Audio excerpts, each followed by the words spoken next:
Hello readers, I'm Amy. Today we're going to go over my bullet journal for January and also combine this with my half-wrapped videos that I've been doing.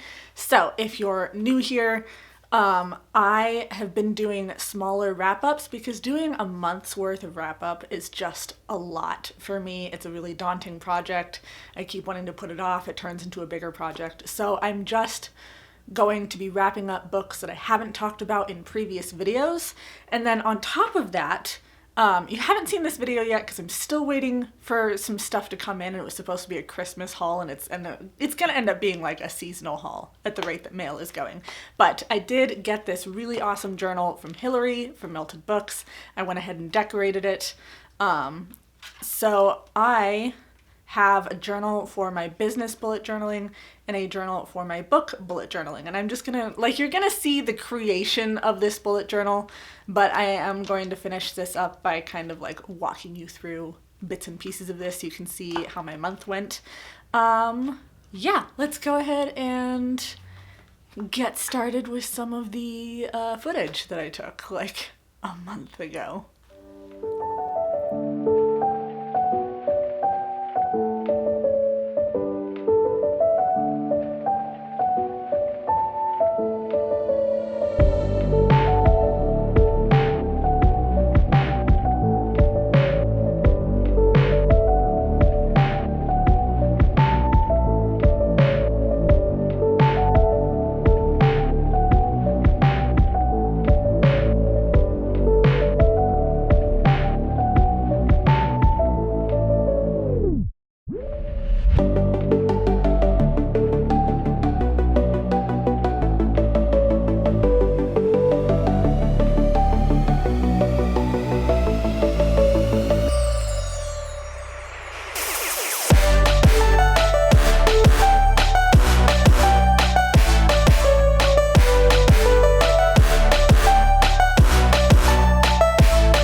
If you have any tips or suggestions for bullet journal videos, I wasn't super happy with this setup. Also, the idea of filming me journaling every day is just kind of exhausting, but I do want to make these journaling videos more interesting, and Hilary's been bothering me for a while about doing journaling because I've shown her my previous journal pages and she loves it. So Hilary, this is for you. But I'll go ahead and show you. This is the finished cover of my bullet journal. I really like how it turned out, and then the back cover is a little darker, a little moodier, but I thought that was fun. I kept seeing this light bulb theme on Pinterest, and I thought it was really cute, so went ahead and did that. I didn't love how the light bulbs themselves turned out, so I put gold foiling on it. This, I still have to finish this, but this is my accomplished section, and I really I'm right-handed enough that maybe it's not a right-handed thing, but you'll see as this journal goes on, I like to flip the book upside down like every other page. It's just fun for me. So I have my accomplishments. These are my books read. This one still needs to be filled in because I did read Hood Feminism, which I'll be talking about in a video. either later this week or next week. But I read 12 books in January, which I was feeling pretty slumpy, so that is like a huge accomplishment for me. This is where it starts getting upside down. So here is a list of 4 of the books that I read.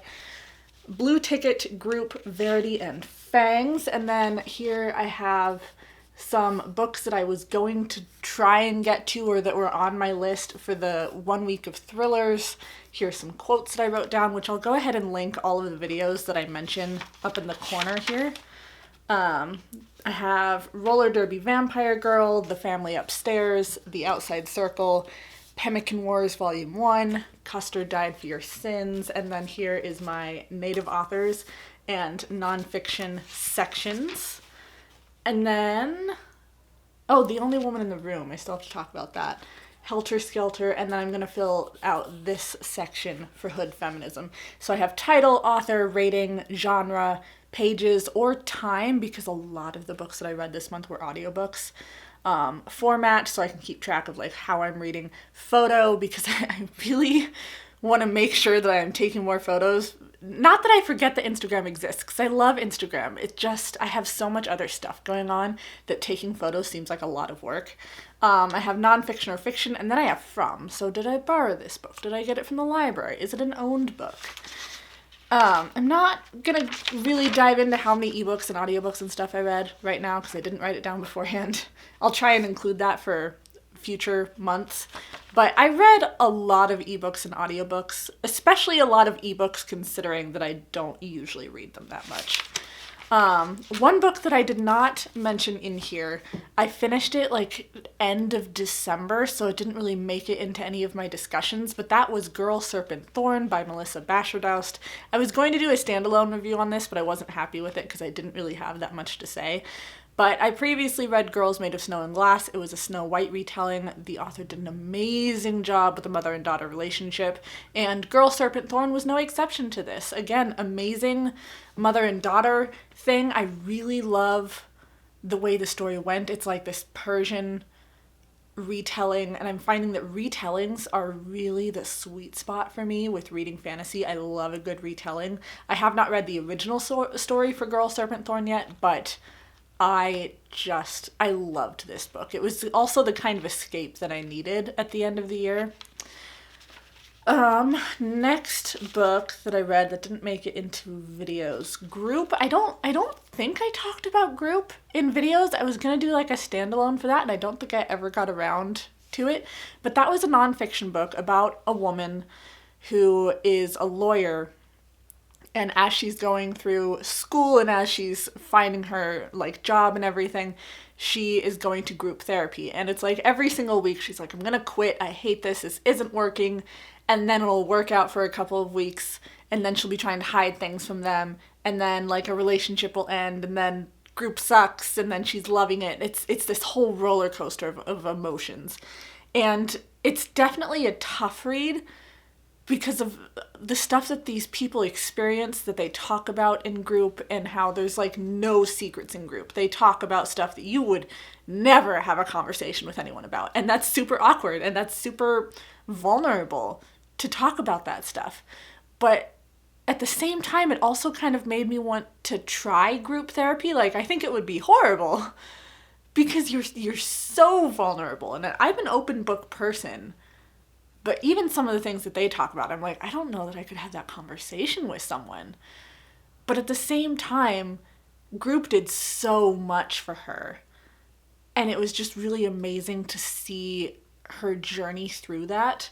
Although it also brought to mind, she's talking about how she's going to school for being a lawyer, and she has insurance, and she gets this great job. And that's something that really frustrates me with therapy, is it's so important. Everyone should go to therapy at least a couple times in their lives. I would love to have regular therapy, but the thing is, therapy is expensive. And my insurance will cover, at least I think with my insurance this year, I should get 6 free sessions per issue per year, but that means I have to call the insurance company every 6 sessions and tell someone who's not dealing with my personal health what health crisis I'm going through that warrants getting 6 free sessions. And the last time I had to go into therapy, I hated talking to these people about what I was going through, that they would have nothing to do with outside of filling out paperwork. And therapy's expensive, and talking to insurance means opening yourself up to people who aren't dealing with your problems, and that's a lot. And I really wish I'd remembered to do a standalone video about that book when I initially finished it, because I would have had so much to say that I can't even remember right now. But it was great, and I think everyone should read this book. It's a tough book. Like, it's not going to go easy on you. But it was so important. I think the main trigger warning for this book, or trigger warnings, would be if you have any issues around sex or sexual assault, or if you're triggered by eating disorders. Those are some of the main topics of the book. So I think that's actually it for my little half-wrapped thing. There's another book that I thought I had to bring up, but no, that's going to be in my nonfiction video, which is coming out in like the next week or so. But that is my bullet journal. That's like a little walkthrough. Again, let me know what you like about bullet journal videos, what you want to see, how you like the presentation, because I do think that I should do more with videos around bullet journaling, but I'm just not quite sure how to set that up and what I'm looking for and what I'm happy with. I just know that I want to include it more. So let me know in the comments down below, but I hope you liked this video. Please like, subscribe, be my friend on social media. I'm always looking for more friends. And I will see all of you in my next video. Bye, friends.